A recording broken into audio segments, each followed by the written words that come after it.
चिता ऐसी चिंता ऐसी डाकिन, काट कालजा खाए। वेद बेचारा क्या करे, कहाँ तक दवा लगाए।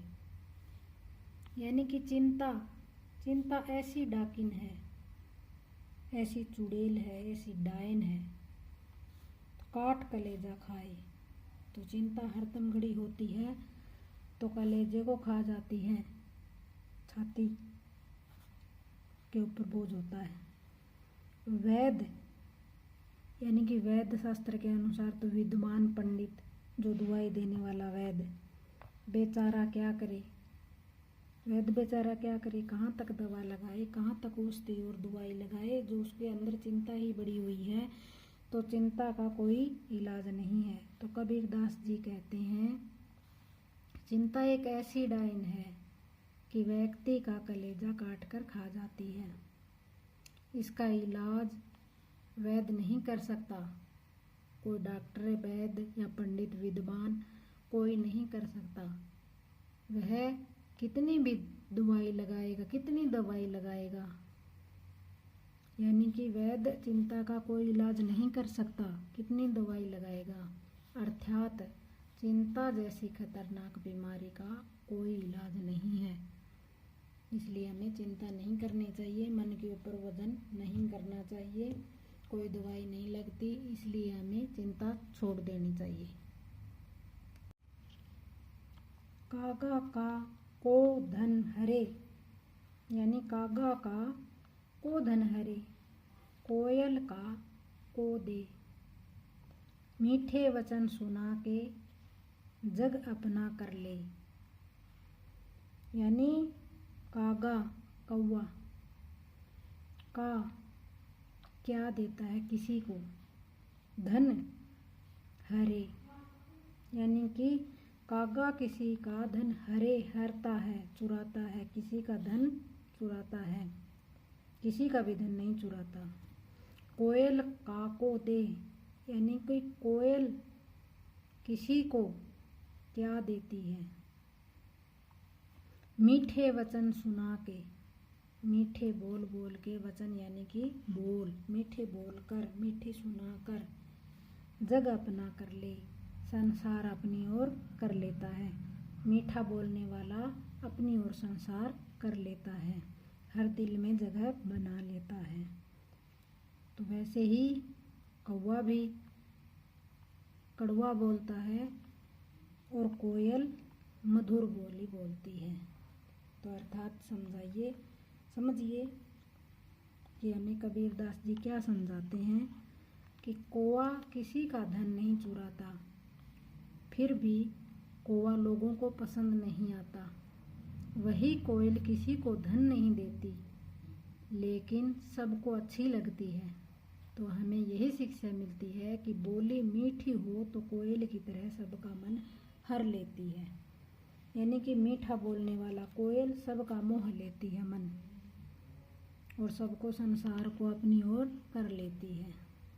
और कागा कड़वा बोलता है तो किसी का कुछ चुराता तो नहीं है, इसलिए उसकी ओर कोई नहीं होता, कड़वा बोलता है। और कोयल मीठी बोलती है, इसीलिए हमें भी मीठा बोलना चाहिए।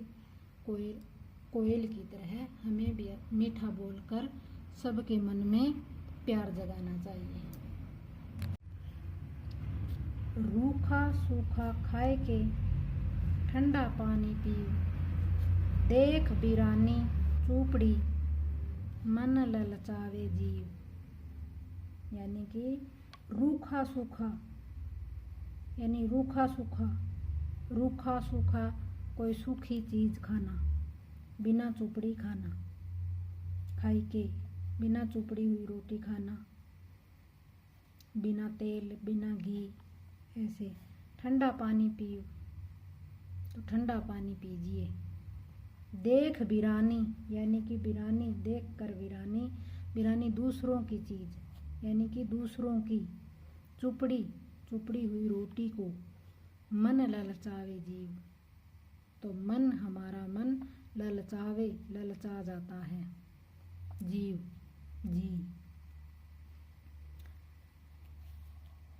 तो कबीरदास जी कहते हैं कि यदि ईश्वर ने रूखी सूखी रोटी दी है तो उसी में ही खुशी से खाकर ठंडा पानी पीकर सो जाओ, और दूसरों की घी की रोटी चुपड़ी देखकर मन नहीं ललचाओ।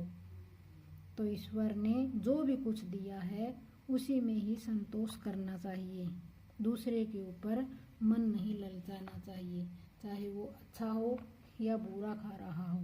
अच्छा ही खा रहा होगा तो जब भी जी ललचाएगा, तो जी ललचाना हमें नहीं चाहिए। हमें जैसी भी भगवान ने दी है वैसा ही हम खा पी कर और ठंडा पानी पी लें तो अच्छा है, उसी में ही संतोष करना सीखो। जो भी भगवान ने थोड़ा दिया है या बिना चुपड़ा भी दिया है तो उसमें हम खुशी रहना चाहिए। किसी के ऊपर धन है या किसी की चुपड़ी हुई रोटी है, किसी का भी धन है तो उसके ऊपर मन नहीं ललचाना चाहिए। जिन घर साधु न पूजिए घर की सेवा नाही, ते घर मरगट जानिए भूत बसे तिन माही। यानी जिस घर में साधु न पूजिए, यानी कि साधु क्या होता है कि साधु सज्जन व्यक्ति, यानी कि हम जो पूजा करते हैं वे मूर्तियाँ, साधु व्यक्ति यानी कि ज्ञानी व्यक्ति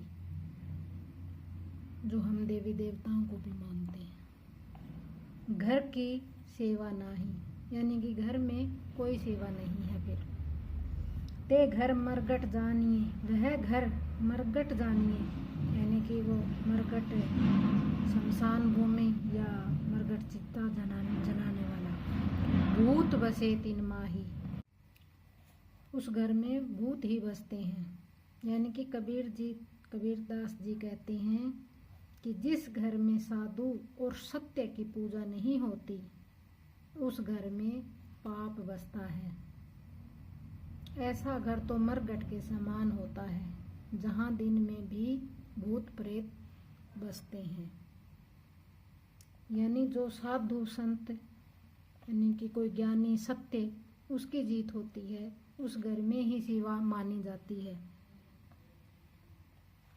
और जो सेवा नहीं करते तो मरघट के समान ही उसका घर माना जाता है। उसके घर में भूत जैसी आत्माएं ही बसती हैं। यानी कि भूत, अहंकार, मोह यही होता है, कोई सत्य नहीं होता उसके घर में।